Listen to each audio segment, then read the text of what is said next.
हरे कृष्णा। चर्चा कर रहे हैं श्रीमद् भगवत गीता से चैप्टर 10 श्लोक 8। तो चर्चा श्लोक गीता का पहला श्लोक है।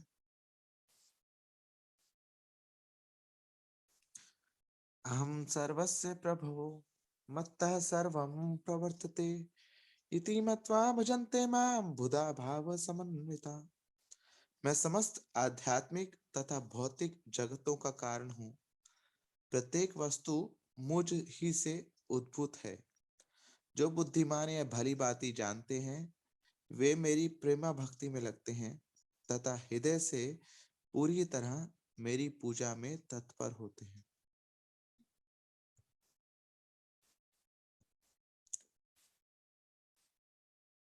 तो हर जगह काफी जगह ये सुनने को आता है, let's go back to our roots. अपने मूल की तरफ आगे बढ़ते हैं, हम दोबारा से अपनी रूट्स को ढूंढते हैं। तो कई बार लोग पैशनेट हो जाते हैं कि अरे हाँ, सचमुच में अपनी जो ट्रेडिशनल रूट्स हैं उनकी तरफ अप्रोच करना चाहिए हमें। अगर ये नहीं पता कि रूट्स हैं कहाँ। कुछ लोगों को लगता है कि नहीं, हमारी ये जो जेनेलॉजिकल रूट्स हैं, जो हमारे एंसेस्टर्स हैं, जो हमारे पूर्वज हैं, उन्हें ढूंढना चाहिए हमें।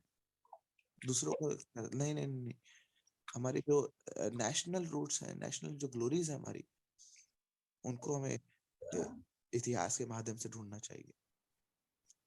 मगर हमें ऐसा जरूर लगता है कि कहीं ना कहीं तो हम कुछ खो बैठे हैं। सब कॉन्शियस लेवल पे हमें फीलिंग रहती है कि क्योंकि हमें जगह से डोसा रखी थी वो मंजली से।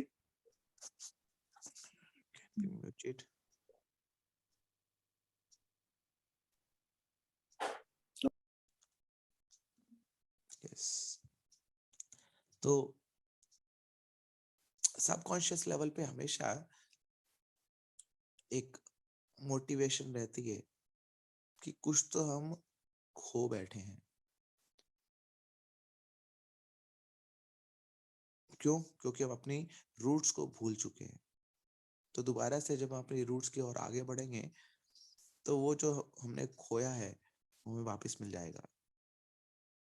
तो गीता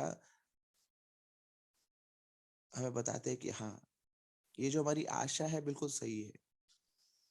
सचमुच में हमारी एक प्राइसलेस लीगेसी है जिसे जिसे हमें वापस पाना है अपनी रूट्स की तरफ अप्रोच करके। बट वो है हमारी स्पिरिचुअल रूट्स। गीता बताती है कि हमारे कोर में हम सब जीव आत्माएं हैं, और अभी इस समय हमने किसी एक देश में जन्म लिया है, किसी एक जाति में जन्म लिया है। ये जो हमारी आइडेंटिटी है, ये हमारी रियल आइडेंटिटी नहीं है, ये टेम्परेरी है।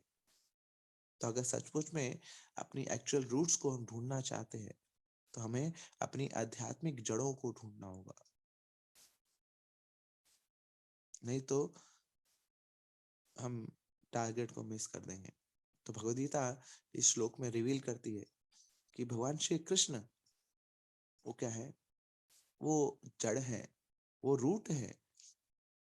पूरी सृष्टि में जो भी हमें दिखता है उसके, और जो नहीं दिखता है उसके भी।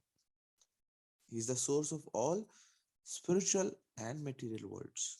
भौतिक जगत तो दिखता है, दो उसका कुछ ही भाग दिखता है। बहुत बड़ा भौतिक जगत है जो हम नहीं देख पाते, और ऐसी आध्यात्मिक जगत जो भौतिक जगत से भी परे है, भगवान उसके भी स्रोत हैं। तो जब हम दोबारा से अपने स्टेप्स को रिट्रेस करते हैं भगवान की ओर, तब जाके हमें अल्टीमेट हमारी जो लीगेसी है वो प्राप्त होती है, भगवान श्री कृष्ण का प्रेम।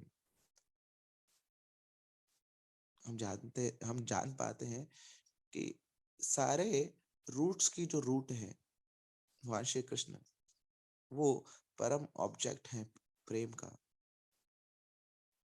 वो सर्व आकर्षक है, वो पहले से हमें प्रेम करते हैं, मगर वो हमारे प्रेम का इंतजार करते रहते हैं। और जब हम उनसे प्रेम करने की शुरुआत करते हैं तो वापसी में हमें ही आनंद मिलता है। हम हमेशा खुश रह पाते। तो गीता हमें एक रास्ता दिखाती है उस शाश्वत प्रेम का, बहुत ही सिंपल प्रोसेस से, भक्ति योग के माध्यम से। तो इस प्रकार जब हम भक्ति का सहारा लेते हैं और पूरे जगत की जो मूल है, जो जड़ है, भगवान श्री कृष्ण, उनकी सेवा करते हैं, तो अल्टीमेटली हमें भगवान श्री कृष्ण का प्रेम प्राप्त होता है। और फिर हम इस भौतिक जगत को, इस मृत्यु बंधन को पार कर पाते हैं और हमेशा अनंत काल के लिए शाश्वत रूप से भगवान के उस धाम में